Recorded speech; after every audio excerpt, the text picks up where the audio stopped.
Well, howdy there, folks. James from politicalfriar.com coming back at you again.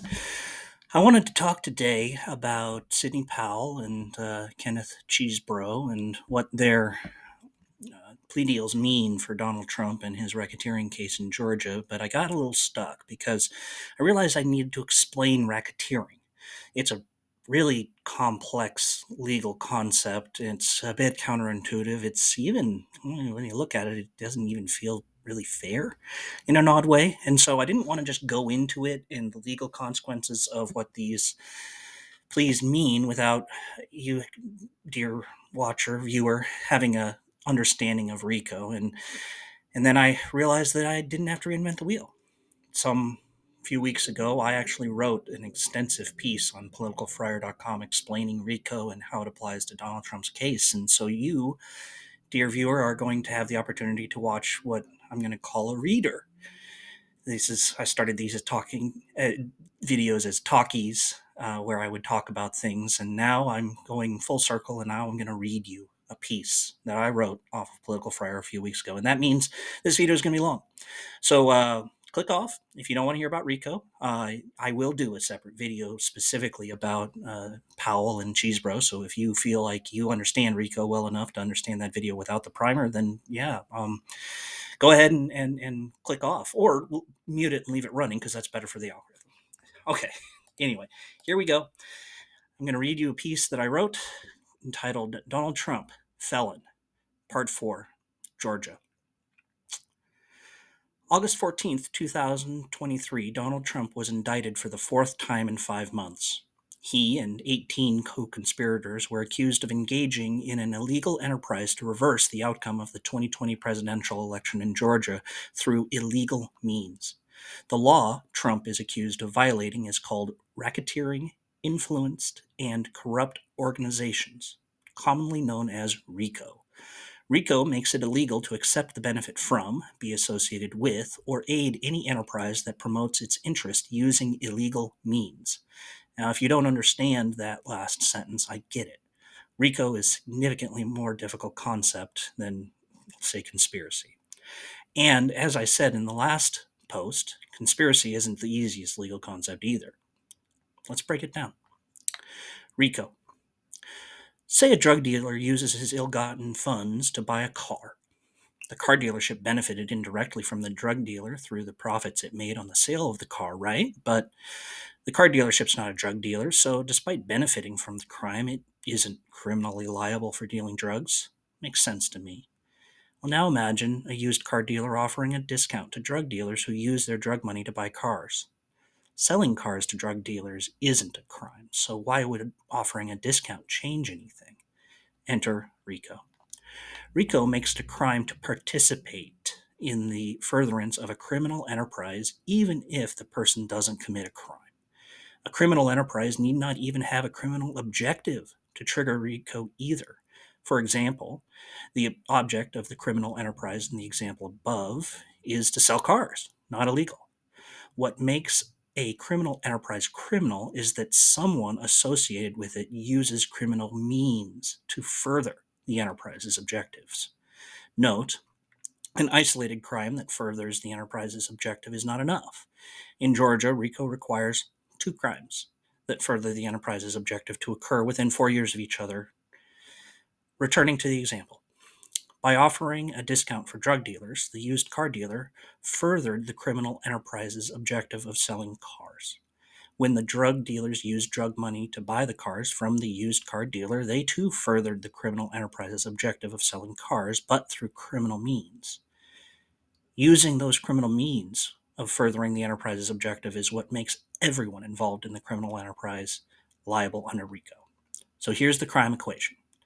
The existence of a criminal enterprise, crimes committed in furtherance, plus participation in furthering the goal of the criminal enterprise equals RICO. If at this point you're thinking to yourself, RICO is a crazy powerful tool for prosecutors, then I think you're right. Despite 53 years of use, RICO statutes make me a little uneasy. Charging somebody with a felony for one non-criminal act in furtherance of a non-criminal objective just because somebody over there used at least two criminal acts to further the same objective makes me unsure. The opportunity for prosecutors to scoop up and toss in jail tons of folks who arguably have done nothing blameworthy exists. Nonetheless, that's the law. So let's apply it to Trump. According to the indictment, the alleged criminal enterprise's objective was overturning the 2020 election result in Georgia. The indictment then lists 161 discrete acts done in furtherance of that objective. Of the 161 acts, the indictment identified 40 separate crimes that qualify for RICO. And two crimes are enough to hit everybody involved with a RICO charge. Trump personally was accused of committing 12 crimes in furtherance of the criminal enterprise, along with several more non-criminal acts. One act in furtherance of the criminal enterprise is enough to make a person a member of the criminal enterprise. So, to convict Trump under RICO, the prosecutor will have to show that at least 2 of the 40 crimes charged were committed and that Trump took at least one action in furtherance of the criminal enterprise. Got it? Let's talk about defenses. The first defense I've heard out of the Trump camp is that Trump genuinely believed that he won the election, so everything he did to overturn the election is excused as an official act of the President of the United States carrying out his constitutional duty to enforce the law. Well, this argument is flawed for two reasons. First, the criminal enterprise need not have a criminal objective. Even if he was operating in good faith, once crimes were committed in furtherance of the objective of the criminal enterprise, RICO applies. Second, Trump can be convicted under RICO if any of his co-conspirators had the required knowledge to commit the crimes for which they're being accused. So Trump didn't know he lost the election, so what? If 2 of the roughly 40 co-conspirators had the requisite knowledge, Trump can be convicted. That doesn't sound fair, does it? Well, yeah, I have some qualms with RICO too. The second defense I've heard is a First Amendment defense. Of all of Trump's alleged acts in furtherance of the criminal enterprise, they all involve speech. The argument goes that the First Amendment protects that speech, so it cannot be used as a basis for a RICO charge.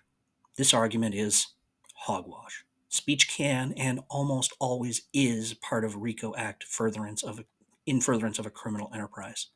If this legal argument were correct, dozens of RICO convictions would need to be reversed. Now note, the analysis above is legal. Do I think a jury will consider what Trump knew relevant to whether they want to convict him? Yeah, of course. If they conclude that Trump did not know he lost the election, they may choose to acquit on that basis, and juries are allowed to do that. And this is Trump's best hope. Expect the prosecution to spend a ton of time attempting to prove that Trump must have known that he lost. I'm sure I'll hear other defenses in the coming days, and if any of them are worth noting, we'll get into it later. In conclusion, do I think Trump committed a RICO violation? Yes, probably. The RICO charge needs only 2 of the underlying crimes to be proved, along with one act. While I don't think all 40 crimes are likely to be proved, but at least 2? Yeah, sure. One act in furtherance? Yep. Am I entirely comfortable using RICO and the grand scope of this case? I don't have the best feels. This case is a practical and political monster. In the interest of keeping this talk short enough to read, though, I'm going to end here. Stay tuned for future entries, and I'll discuss the myriad of non-legal issues as we go. All right, there you go. That's the piece. Donald Trump Felon Part 4 from politicalfriar.com.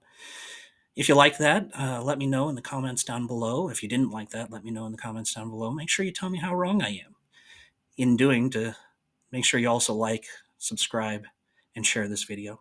All right, stay tuned for the next video today where I'll talk about how the plea deals for Cheesebro and Sidney Powell affect this RICO case. Anyway, really appreciate it. Thanks.